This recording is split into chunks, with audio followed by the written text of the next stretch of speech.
Harry Potter and the Sorcerer's Stone by J.K. Rowling.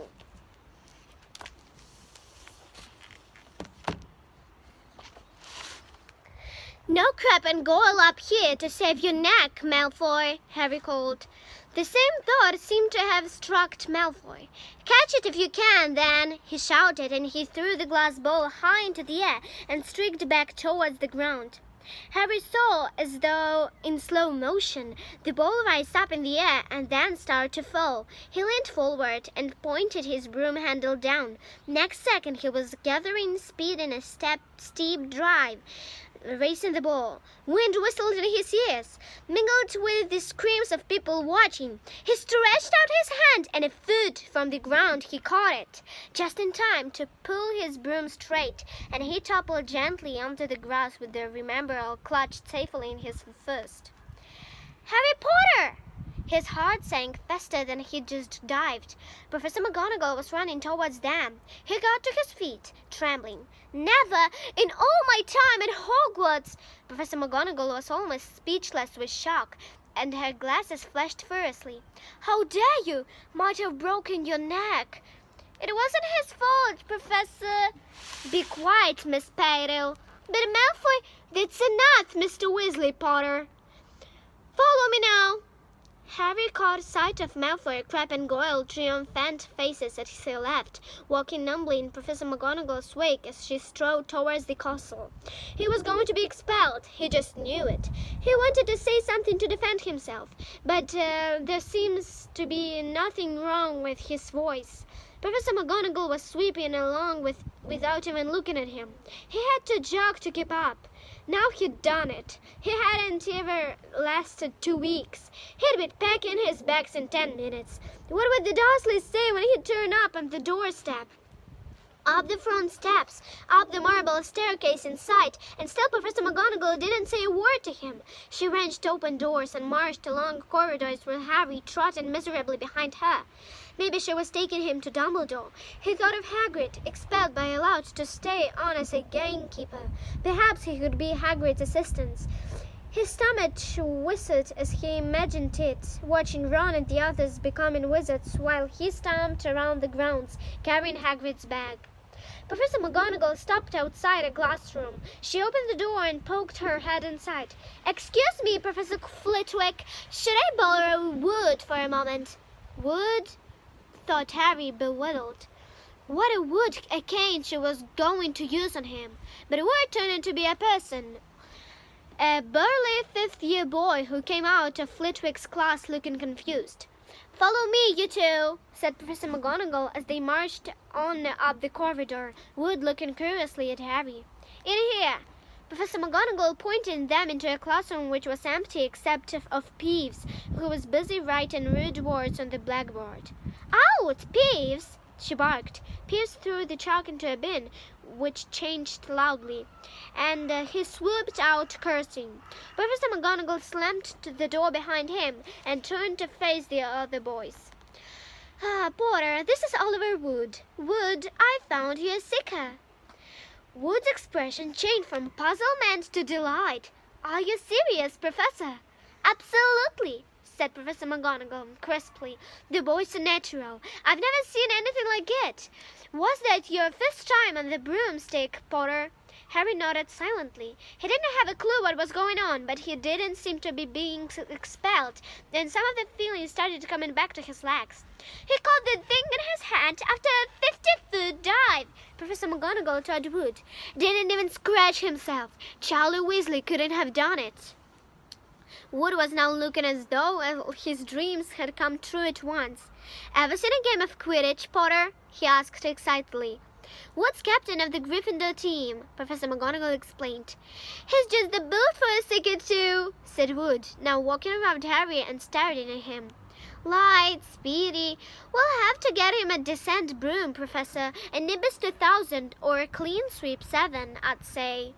I shall speak to Professor Dumbledore and see if he can't bend the first-year rule.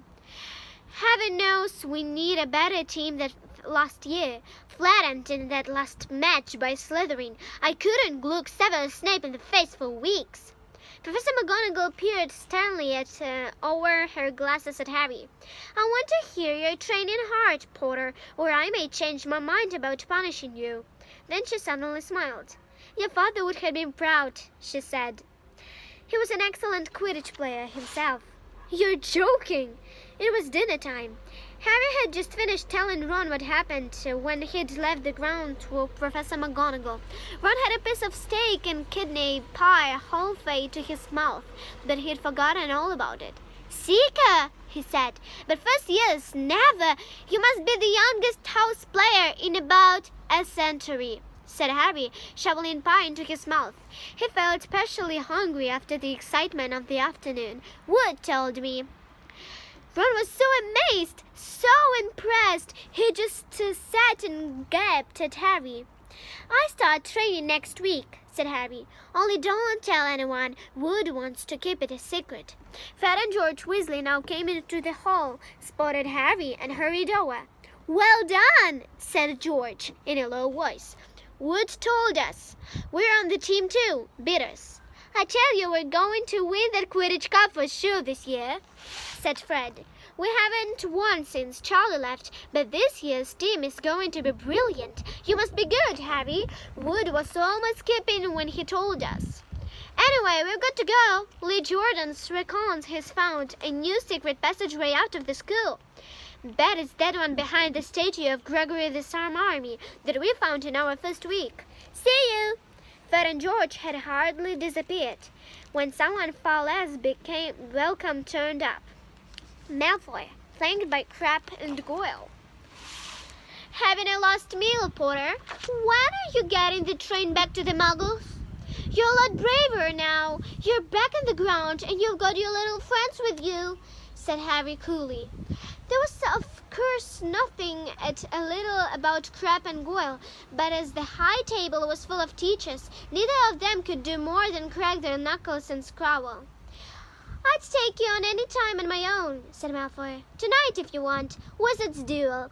Once only, no contact. What's the matter? Never heard of the Wizard's duel before, I suppose?"